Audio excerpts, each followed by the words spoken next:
everyone. My name is Andrew Betts. I work for the Financial Times. I founded a company called Assanka about 8 years ago, and we, in conjunction with the FT, produced their HTML5 app, the FT web app. And about 4 months ago, my company was acquired by the FT. So I'm now director of FT Labs, which is the same group of people who continue to try to push the boundaries of what we can do with new web technologies to bring FT content to people on new platforms and through new channels. So the talk today is, there's a little bit of marketing gloss at the beginning, which I apologize for in advance. But mostly, I want to talk about the technical challenges that we addressed in the year that we spent developing the application, and a few thoughts about why you want to use HTML5 rather than building out a number of native apps for different platforms. So I was paying attention to Douglas Crockford earlier on today, and just to be safe, this is a JavaScript talk. I thought I should start with a semicolon. I'm going to give you a brief overview of the FT web app. In fact, can I have a show of hands who has actually used the FT web app on their tablet or phone? Okay, so there's a small number of people, but it's a minority. So I'll give you a quick demo video and walk you through the application. So everything you see in this video is actually in a browser. So a lot of the stuff is just native to the browser, but we also use touch events to allow you to swipe between sections. We have a header menu that allows you to jump quickly from one section to another. All of the updates are done using Ajax, so you remain in the same page all the time. And it is the same code base, the same application on every platform that you see in this demo, so including some of the more defunct ones. This is a slightly older video. So on Android, you can see that the UI is very slightly different, but all we're doing there is making a few customizations to the size of the screen, and also a few based on interface concepts that will be more familiar to those kind of users. We can also go offline, and the content which we've not yet viewed has already been cached, so we can go and view articles that we haven't seen before, and they will still load even though we have no network connection. Even these really big images in our Life and Arts section, we proactively download and store in offline storage. And that includes markets data as well, so this is markets data which has been downloaded and cached before we lost our signal. So we're on a playbook now, we'll go online. The app will detect that it now has a network connection and will update itself. So that's all been large screen. We also support small screen, and it's the same code base, it's just adapting to the different environment and different screen size. So with this project, our aim throughout has been to have a single solution, a single FT experience, which is the same across all devices and delivered using the same technology. And we call this Welcome Back to the Web, because we think that the native app concept is a diversion, and that long term we need to be investing in open web technologies for this kind of publishing and content distribution. So I'm going to expand on that a little bit to start with. The principle that we started with when we set out on this project was pretty much this. We think the web's transformed virtually everything we do in our lives, and so we now need that kind of thing available wherever we are. And solutions to that problem have been preoccupying the industry for a long time. So, way back in 1999, for example, the first attempts at producing the mobile web were rudimentary. Who here uses WAP or used to use WAP on a regular basis? Goodness, I do feel for you. So the first major advance that we got along this path was in 2001, where BlackBerry made the genius decision to drop everything except email, and thought, we'll just do email really well, because the hardware and the software is not yet up to the challenge of delivering the full mobile web experience to users on the move. So we'll produce devices that just do email really well. And that tided us over very nicely for about 5 years, until Apple effectively solved the mobile web problem. And the reason I introduce it like this is because I think it's interesting to look at the fact that we've spent quite a long time pursuing the goal of making the web mobile. And yet, it only took us about a year from that point to discover native apps, and then to effectively forget the mobile web as a publishing platform. So the next thing that comes to mind for me is to think, well, what exactly is an app? The FT web app we call an app, but it doesn't contain any native code at all. It is just a website. So how can we define this word app? Strictly speaking, a computer application is something that we've had for about 30 years, so we can't really define it using its strict dictionary definition. We can kind of extrapolate a definition that Apple might have come up with, something to do with it being an installable computer program for a specific mobile platform, distributed via an app store, and touch optimized. But that's not what people popularly think of as an app. The popular definition of an app is something more like this. It's designed for touch, it can be launched from the home screen, and it has a native feel, by which we mean it feels like it was designed for your device and your device only. It doesn't feel like you're getting a kind of second-rate experience because you're choosing to use a device which is not the device that the person who created the application was testing on.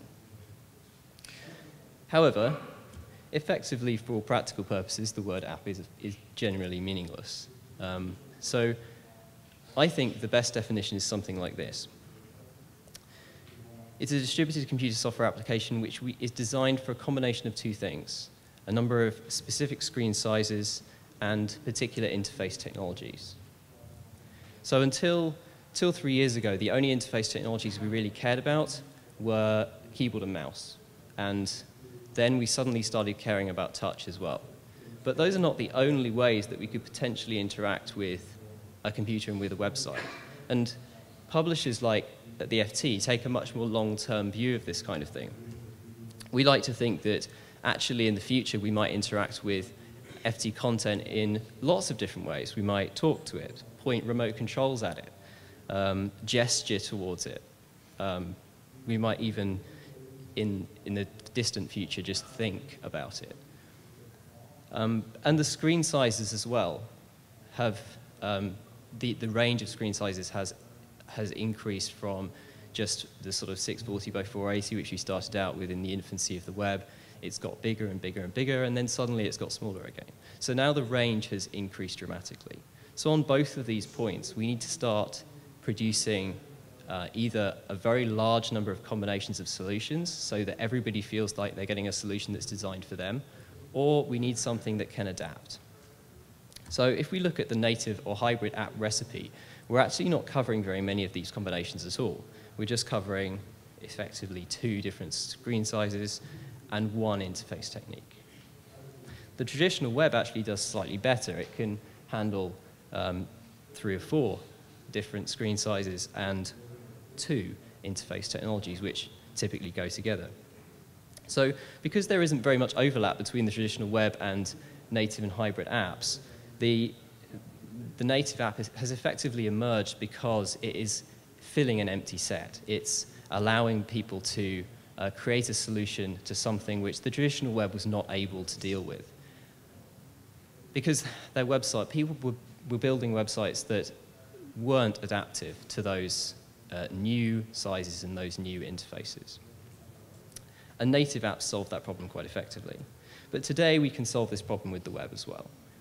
Today the web quite happily combines all of these ingredients together and potentially in a single solution. So we can take the traditional web and we can upgrade it to handle this new era of adaptive design.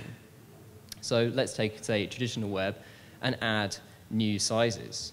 So, you know, the Boston Globe, for example, has a well-respected responsive design to its site, which will adapt the size and layout of content automatically to the size of your screen, which makes it perfectly fit whatever screen you use to view it.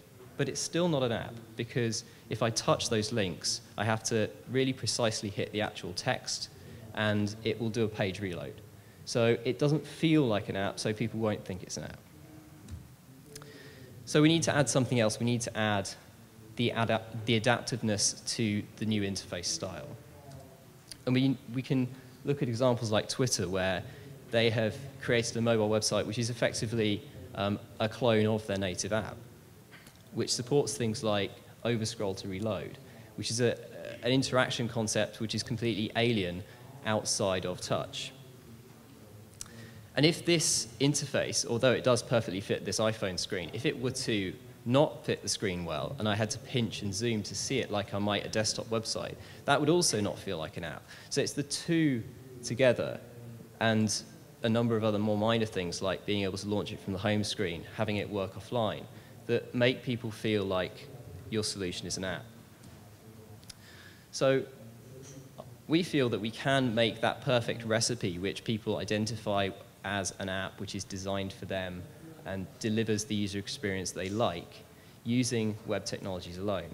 And in fact, if we look into the future of web technologies looks really, really promising as well, because we can start to add new ways of interacting with our applications. In fact, at the FT we have a hack day coming up this week where there's a project to add Connect support to the FT web app so that you can control it by gesturing towards it. And I'm quite looking forward to seeing the results of that. So let's talk about some of the challenges that we've had to date. And I've split them into a number of areas where we found we had the greatest challenge. So in terms of layout, because we have to give the user an experience which looks as though it was designed for them on their particular screen, the layout needs to be adaptive, and it also needs to look as though it was actually designed for that particular device. Navigation and interaction brings in these new interaction styles that are touch optimized and specific to touch.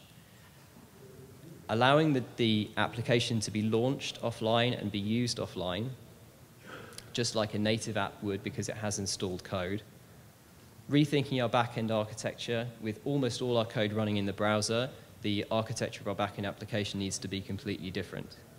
And analytics is also a very interesting challenge for an organization that puts a lot of focus on the value of analytics and in looking at what our users are looking at and the path they take through our application. If the user is offline, we can't collect those analytics in real time. So we need to find new solutions to that. And advertising is very much the same kind of problem. So we'll look at these in turn. The first I'll look at as an example of a layout problem is flowed columns. On the desktop web, typically content is displayed in a single scrollable column. When we move to touch, that metaphor is not so ingrained, and people don't expect content to be in a single vertically scrollable column. People are quite happy to swipe in virtually any direction. So this is a great moment for us to reconsider layout and rethink whether we should look at other ways of displaying our content. Now, as a print publisher, the company I work for has been in existence for about 130 years, and for most of that time we've been displaying content on paper very much like this. And it's a kind of layout which has evolved over a long period of time that people actually like. They like to use, they like to read content that's laid out like this in narrow columns. Now, the reason that we've never done this really using the web is twofold. One reason is because people don't expect content to be laid out like this, and the tools that they use, like mice with scroll wheels that interact with their computers, don't really expect content to want to be moved around like that. And the second reason is because it's technically very, very difficult. If you look at the actual technical challenge we're trying to solve here, we want to create 3 columns with text flowing from one column to the other. All 3 columns are of different heights. We have some fixed elements. We have some elements that span multiple columns. You simply can't do this, even with the very latest CSS3 properties, and even if they were supported universally across all browsers. So to solve this problem, we've actually created our own JavaScript library, which can implement these kind of column layouts. It can do them completely flexibly, and it can reflow the text if your font size changes or if your screen size or container size changes. And this is one of a number of open source projects that we have created and are sponsoring and will be launching in the next month or so. This one is called FT Column Flow.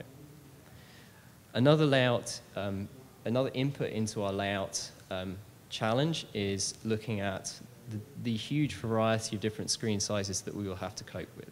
And on desktop, we typically solve this problem by simply defining a fixed size and saying, okay, well, if you're wider than that, we'll just give you some gutters. And if you're narrow, we'll give you some horizontal scroll bars. So this is no longer acceptable. In an app, we can't do that. It has to fit the screen. So to achieve this, we created 4 kind of default sizes, and then we massage the content within those sizes. So you will never see, for example, a video midriff, as we call it, which is a bar across the center of the app that contains a number of video thumbnails. You'll never see one of those with half a video at the end. It will always contain a precise number of thumbnails. And it will do that by choosing the layout that is closest to the size of the screen and then changing the white space and the margins and so on to ensure that you see something that's coherent for that particular viewport size.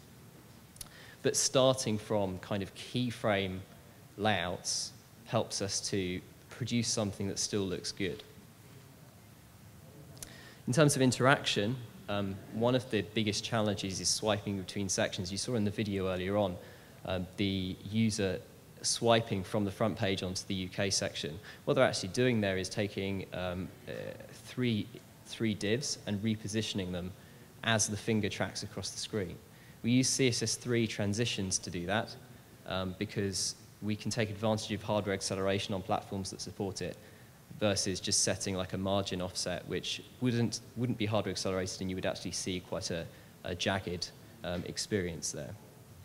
So this we've also created our own library for. We call it FT Scroller. It's another open source project we'll be launching on GitHub in the next month or so. Going offline is probably our biggest challenge, and it requires the biggest change in our strategy for how we build web applications. We have to have a web application that can completely load, render content, and display the finished page with no request to the server at all. So to achieve this, we have four offline storage technologies, one of which obviously is cookies, is tried and trusted, very old technology, but 3 new HTML5 technologies which allow us to store content offline in the browser.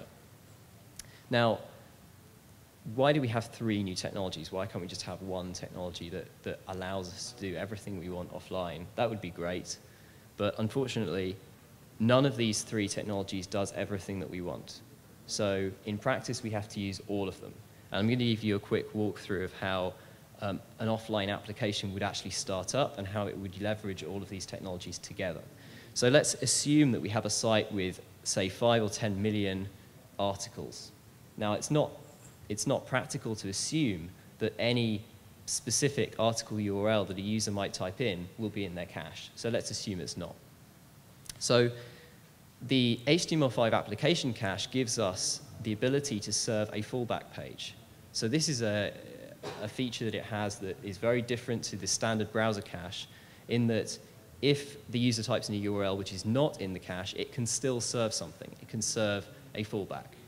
So in our fallback, we include a number of things to help us get the user to a page which resembles the URL that they actually originally wanted and which we can't serve because they're offline. So we start by serving a fallback page that contains a splash screen, which we can show whilst we're thinking, some basic CSS to render the splash screen. We'll also deliver some error messages and some support information so that if ultimately we're unable to give them what they wanted, we can at least give them some help, some helpful advice and some numbers to call. And finally, most importantly, the fallback page will contain some boot code, which is some JavaScript that's intended to essentially become a client-side front controller and route that user's request to generate the necessary data and composite the page that they want and then display it. So having loaded this fallback page from the app cache, we now need to get some additional resources. What what we like to do is put as many of our resources as possible in local storage rather than in the app cache, because the app cache is very inflexible technology. So we put our main application JavaScript, which is some 750K of code, plus our main application CSS and our HTML templates in local storage. And then when our boot code runs, which is a very, very small amount of JavaScript, it will pull the main application JavaScript out of local storage and eval it. That gives us the opportunity to update that main application JavaScript without touching our fallback page in the app cache. You should think of the app cache as like your installed application. This is something which you want to update no more often than you would typically release a new application through the App Store. So you don't want to be updating the app cache that much. So we put our main application JavaScript in local storage. We can update it all the time, and the user won't notice. So if that main application JavaScript is able to run successfully, it can then examine the URL, because we're still not showing the user anything, and it can try and find that content.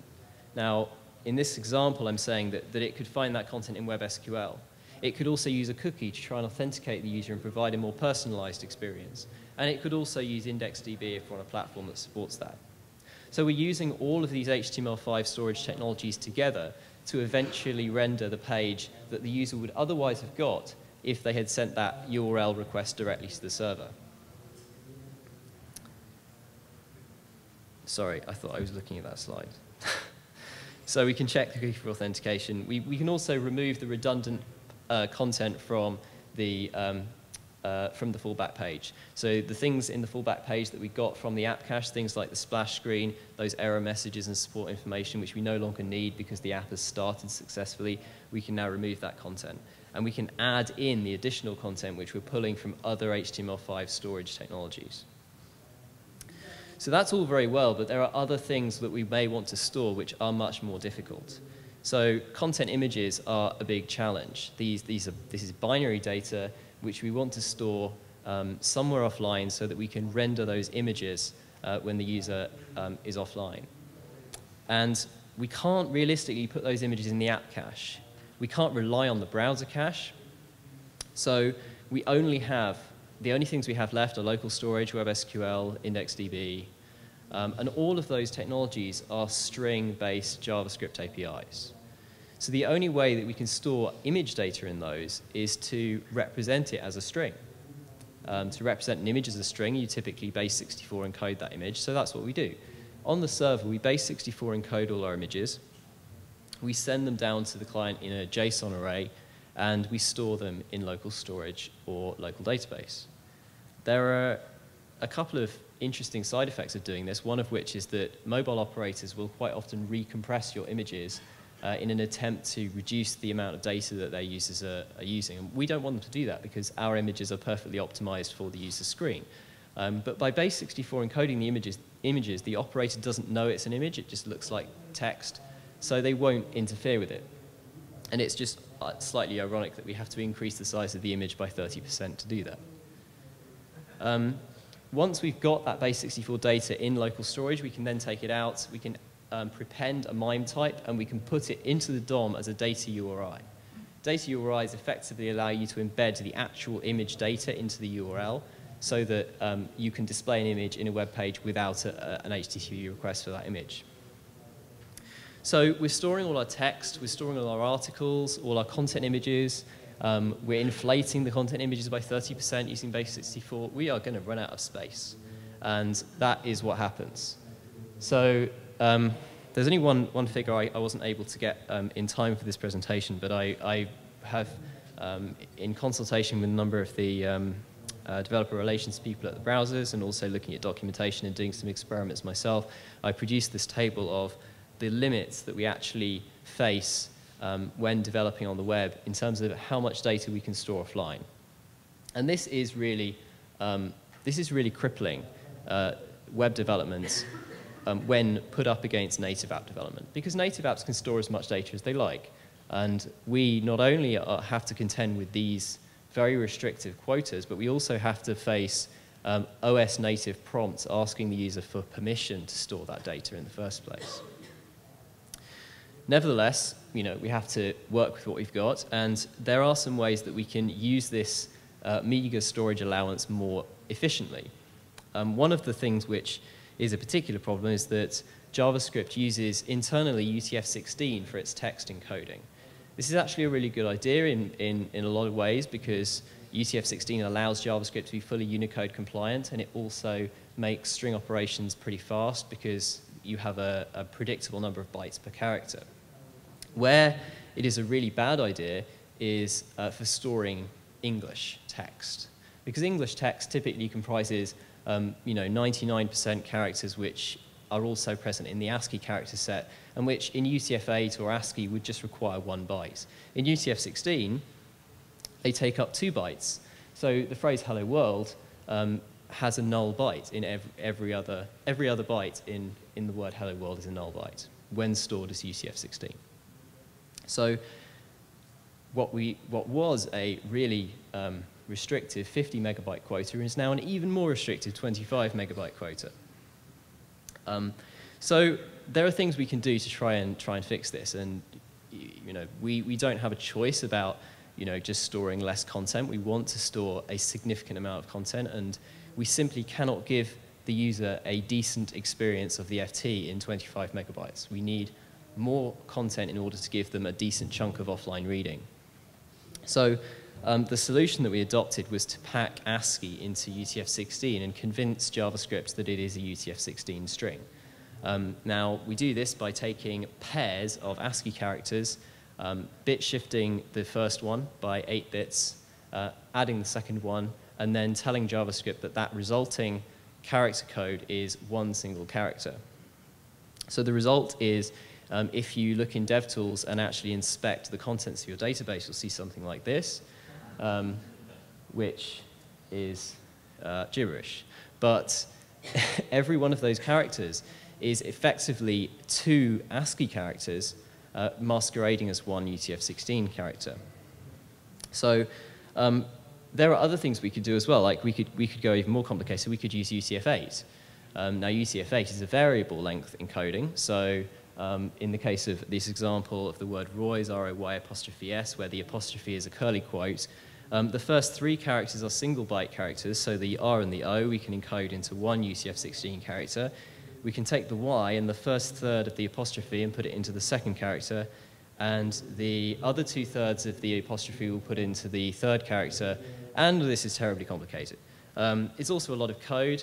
We have to code in JavaScript the logic for performing UTF-8 encoding, and we find that the encoding and decoding process is too expensive. We can encode and decode around 100 kilobytes a second using this technique, whereas using the ASCII technique, we were able to encode and decode around 1 megabyte a second. We can go further in terms of compression. A lot of our content is just base 64 because we're storing a lot of content images offline. Now, if we just look at the base 64 rather than the content of our articles, then we only have a maximum of 64 possible characters in our data. If you only have 64 characters, then you only need 6 bits to represent each character. So if you're only using 6 bits out of every 8 bits, then that's a waste of space. So we could take each character, assign it an index value between 0 and 63, and then take the 6-bit representation of that and take every 16 bits in the resulting stream and tell JavaScript that that is a UTF-16 character. So you would end up encoding roughly 63%. You would end up getting 63% less storage required for the same input data, rather than 50% less, which is what you would get with ASCII. And because 6 does not divide into 16, we have to encode in units of 8 characters. So 8 base 64 characters equals 3 UTF-16 characters. This, we find, is just as quick as the ASCII approach, or marginally slower, but not noticeably. We don't do it simply because it just seems overly complicated. And we don't currently need quite that degree of storage efficiency. One thing I think is quite interesting is how you deal with users running old code and users with old storage. When you want to upgrade your website, it's quite easy if you have an online-only website to just roll out new code. you can change your site completely, and it doesn't matter. Everyone will just start experiencing the new code immediately. But if your users are relying on a very large amount of data that you've stored offline in a particular format using a particular schema, and you're also storing your JavaScript code offline, then not only does your new code have to be compatible with the data that your users may have already stored, but it also has to be compatible with the JavaScript code, which they may still be running, and the HTML that they may still be using in their browser. So we find that the effort we have to go to ensure the backwards compatibility is very, very high. So one of the things we did when we produced this new way of encoding text is to introduce this idea of Snowman sniffing, which is to say that when a string is encoded, so it's packed with 2 ASCII characters per UTF-16 character, we prefix it with a Unicode Snowman character to indicate that decoding needs to take place. Otherwise, the user will just see a whole load of Chinese and Japanese and Korean characters jumbled up on the screen. Obviously, older users that have not yet got the new code will still have uncompressed content in their database, won't be prefixed with the Snowman, so we'll know not to uncompress it. We chose the Snowman because he looks cute, and we don't think that it's likely that the average FT journalist will use a Snowman in their journalism. There are a few other things I thought I would mention. One of the biggest challenges of HTML5 development when you introduce offline capabilities into your applications is debugging. When you turn on the application cache, you rapidly realize that refresh doesn't work anymore, and that you really struggle with layers upon layers of caching. So as another example, we have a lot of image on-the-fly resizing and resampling, because our images have to be delivered at exactly the right size for whatever screen the user has. So if we have the ability to clear different layers of caches, then we can experiment with changes to the code that does that resampling. But if we don't, then we can change the code that does the resampling, but because we've already cached the resulting image, we won't see that result change in the browser. So one of the things that we've created to try and help us get around this is QA flags. So we have a cookie that we can set which contain a combination of a number of toggle options which we can turn on and off. And these apply just as much in the live environment as they do in our dev environment. So if somebody reports a problem on a live server, we can easily toggle a number of QA options on, and we can then get a lot more debug information out of the app. So for example, we can turn profiling on in live environment. We can enable unsupported browsers. So normally if you, for example, go to try and view our app in Firefox, it will direct you to a marketing page and tell you to buy an iPad. That's because we don't yet support Firefox. But if we were to toggle a QA flag on, then it would allow me to use the app in Firefox. It would break, but it would allow me to use it because I might be trying to make it work in Firefox, and that is a great way of doing that. What we used to do and what we dislike doing is putting switches through our code that say, if we're on a dev environment, do this, if we're on a live environment, do that, because you end up putting so many of those in that in dev, you're never actually using the code that your end users are using in live. So another thing we do with the QA flags is to set an expiry time of 24 hours on all our QA flags. So if a developer decides to turn off caching, for example, they can only do that for 24 hours before they have to revisit that decision and make that same decision again. There's a few useful tools that I would recommend to you and to anyone building HTML5 applications. Charles is one of my favorite pieces of software. It's a web debugging proxy. What you can do is take your mobile device, set up an HTTP proxy in your Wi-Fi settings, and point it at your desktop computer. Run Charles on your desktop computer, and it will show you every request, every HTTP request that your device is making in real time. It will show you all the headers, both the request headers, the response headers, the request body, response body, all of the timing metrics associated with the request, the order in which the requests were made, and it will also give you nice waterfall graphs so you can see where there were synchronous operations that where one request had to end before another one started and so on. Charles will also give you the ability to do things like blocking and modifying requests using rules. So if you want to test your app, how your app behaves when on a constrained network, you can throttle your network connection, and you can tell it to block individual requests or deliver garbled responses to see what the effect is. Winery is an excellent tool that provides a live web inspection capability on devices that don't have Web Inspector. So the BlackBerry Playbook, for example, and the new Chrome for Android have this great capability that you can use a WebKit browser on your desktop machine and just type the IP address of your device, and you can actually pull up the dev tools as if you're inspecting content on your local machine. It's pretty amazing. And, you can mouse over elements and they highlight on the device. And you can do things like breakpoint debugging in JavaScript as well. Winery essentially provides that capability on devices that don't support remote Web Inspector. It doesn't provide the full dev tools, so it won't allow you to do breakpoint JavaScript debugging, but it does give you full access to DOM element inspection, and you can look at and change all your style rules. So it's great for doing things like looking at CSS bugs. And WebDriver for mobile browsers is a great way of starting to get a little bit of test automation going on the actual devices themselves. In our case, we find that there's really no substitute at the moment for a lot of manual testing with a lot of devices and a lot of people. But using tools like WebDriver, we can start to reduce that manual workload, and we can start to automate the common processes by actually performing on-device testing automatically.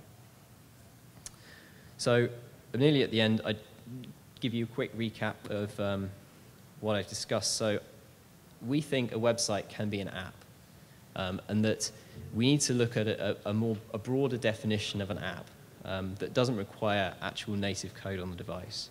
But we need, in order to fulfill this definition of an app, we need to be tailored to the device that is being used to access our application. And that is a combination of being adaptive to the particular size of the viewport and also to the interface technology that the user is using. We can do this with web technologies. In fact, we're more likely to be able to do this with web technologies going into the future than we are any other kind of native technology that you might pick up today. And that includes those projects that allow you to create multi-platform native apps. And by building using the web approach, we can retain a lot of the benefits of the web that you simply don't have in native at all. Things like URLs, things like search crawling, and search engine optimization. We can achieve this on the web only, and we can't achieve those things using native technologies at all. So I'd like to finish with a quote from the great Mr. Sir Tim Berners-Lee, who answered a question I put to him at a conference recently by saying, "Don't build native apps, build web apps." Thank you very much.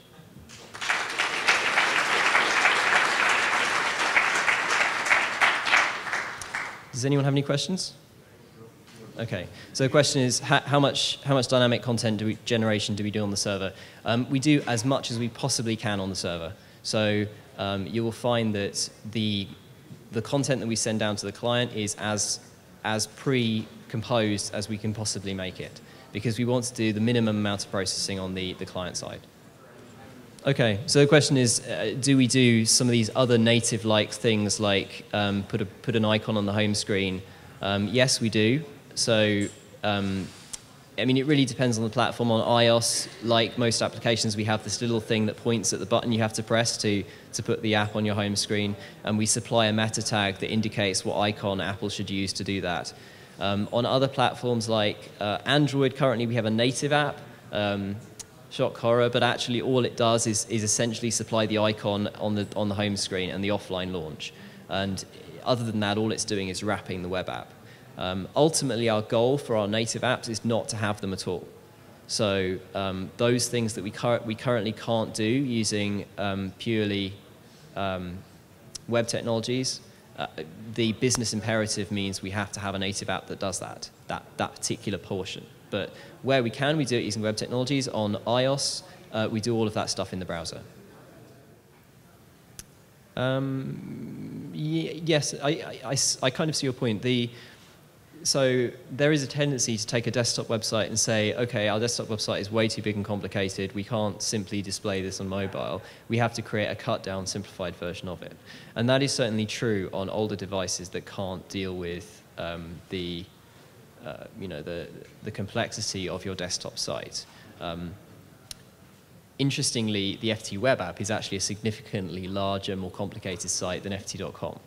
So, if you're actually using the app, then you're using a site which is equally large, equally complicated as a desktop site. It is just designed to marry up with the device that you're using to view it in a way that the desktop site is not.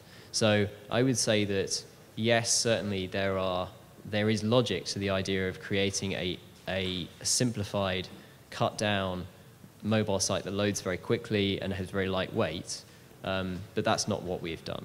We do actually have one of those. m.ft.com is a cut-down version of ft.com for simple feature phones, so things like BlackBerries prior to 6, Nokia's, feature phones that don't have the capabilities to view app.ft.com, we have m.ft.com. And that's actually one of the reasons why we kind of get away with the advanced features that we do in app.ft.com, is because those devices that don't support it, we can consign to m.ft.com and say, you can go ahead and use that. And it also means that those devices which are kind of diminishing in popularity, so as this kind of the Galaxy 1 falls off the radar a bit, we can say, okay, we no longer need the Galaxy S1 support in app.ft.com, so you can now go over to m.ft.com, and we can kind of use that as the long-term support path for phones that we're no longer our prime focus. Yep. So what are we open sourcing effectively? I am desperately trying to get this open source stuff done. It's just proving administratively a bit of a nightmare at the moment, but just because we have so much else to do, and priorities are quite difficult. But as soon as we can actually get it out of the door, there will be FT column flow, FT scroller, will both be on GitHub. And there will be a number of other more minor projects as well. So if you keep an eye on FT Labs' Twitter account or GitHub FT Labs, then you'll see those when we publish them. Okay? Thanks very much, everyone.